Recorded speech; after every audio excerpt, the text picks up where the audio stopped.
Shalom, salam damai, berkah dalam. Kita lanjutkan dengan Markus bab 8 dengan perikop pertama dengan judul Yesus memberi makan 4.000 orang.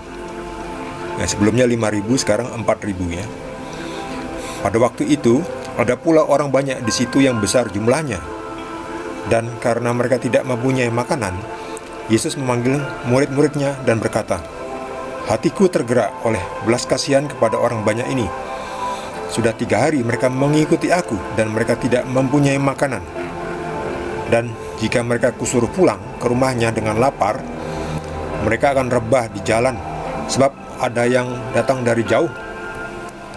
Murid-muridnya menjawab, "Bagaimana di tempat yang sunyi ini orang dapat memberi mereka roti sampai kenyang?"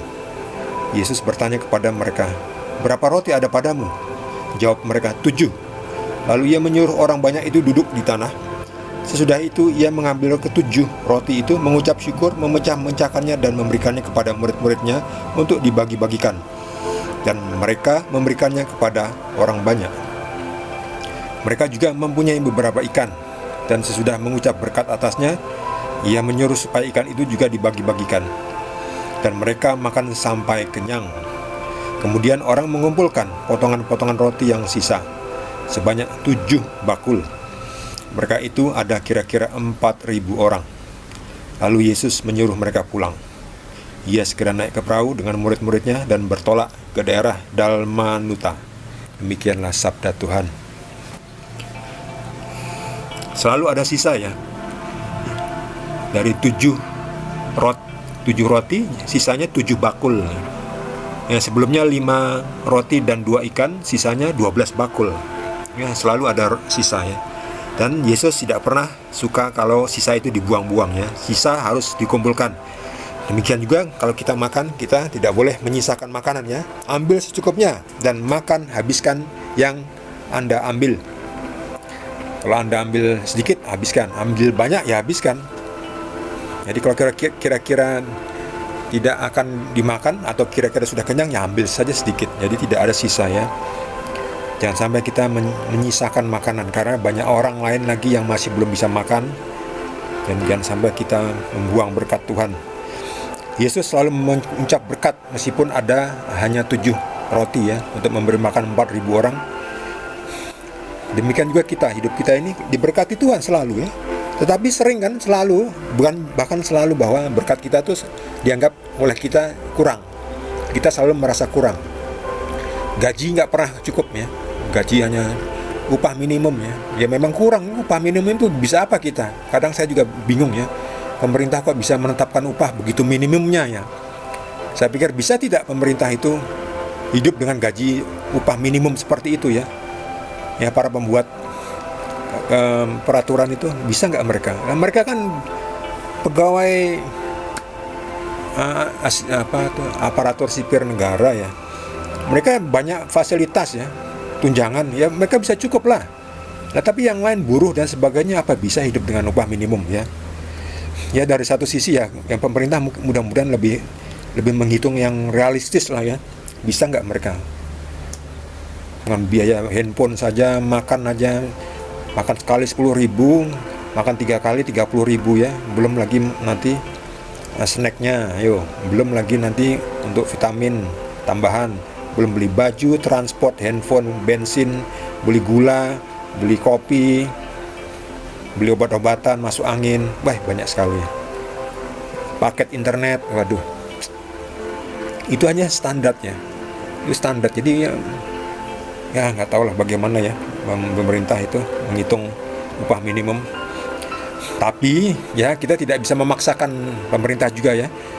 Nah, di bagian kita ya, kita harus mengatur uang dengan sebaik-baiknya. Kalau adanya sedikit ya sudah kita atur dengan baik ya. Jangan malah dibelanjakan untuk konsumtif yang tidak ada gunanya ya. Ya misalnya nonton di bioskop ya mahal lah ya, dengan gaji sedikit ya jangan nonton di bioskop lah. Ya nonton aja di YouTube. Ketika kita mengucap syukur ya atas rezeki kita yang sedikit itu nanti akan mendapatkan berkat nanti akan bisa mencukupi ya. Lebih baik rezeki sedikit cukup aja, tapi badan kita tetap sehat ya. Semua berjalan lancar itu udah disyukuri saja dulu, itu disyukuri dulu. Kalau kita itu tidak bersyukur, nanti malah akan diambil berkatnya oleh Tuhan. Lebih baik disyukuri, nanti akan tambah. Yakinlah, akan tambah. Berkat kita akan tambah. Ya, ini juga menunjukkan bahwa Yesus adalah Tuhan. Kembali lagi seperti yang sebelumnya saya bilang, di setiap perikop itu hampir ada bukti bahwa Yesus adalah Tuhan. Bayangkan ya, dari 4.000 orang ini, 4.000 ini kan ya, banyak orang banyak ya. Yesus kan tergerak, yang kasihan, dia harus mau disuruh pulang nanti. Ada yang jauh, ada yang tidak bawa sanggup makanan, nanti mereka pingsan tengah jalan. Gimana memberi makan ketika 4.000 orang ini? Ya, hanya Tuhanlah yang bisa memberikan mukjizat dari si 7 roti. Bukti bahwa Yesus adalah Tuhan. Ya, bukan saya yang ngomong adalah kenyataan ini, data-data ini, fakta ini. Ya, dan ini ditulis oleh saksi-saksi hidupnya. Injil ini ditulis oleh saksi-saksi hidupnya yang melihat, mengalami sendiri ya. Dari saksi pertama ya, saksi pertama dan kedua ya. Oh, saksinya udah ke 10, ke 11 dan ya sudah berubah itu. Informasinya sudah berubah. Udah banyak berubah. Seperti kalau misalnya cerita telepon berantai kan, orang yang satu membisikkan lalu ke orang dua membisikkan ke orang ketiga, sampai orang ke 10 sana informasinya sudah beda. Oh, ini ditulis oleh saksi pertama. Jadi Injil dapat diandalkan, kita percaya. Dan faktanya ini benar-benar menunjukkan bahwa Tuhan Yesus adalah benar-benar Tuhan dan benar-benar manusia. Dan Tuhan Yesus bisa dipercaya, tidak mengecewakan. Buktinya banyak melalui saksi yang hidup yang menuliskannya ya, bukan membisik-bisikannya, dihafal-hafalkan. Oh, dihafalkan nanti bisa lupa kan? Namanya hafalan itu bisa lupa, harus ditulis. Kalau dulu ada video, divideokan, jadi persis ya. Ada CCTV, kalau dulu sudah ada CCTV itu bisa direkam dan pasti persis ya.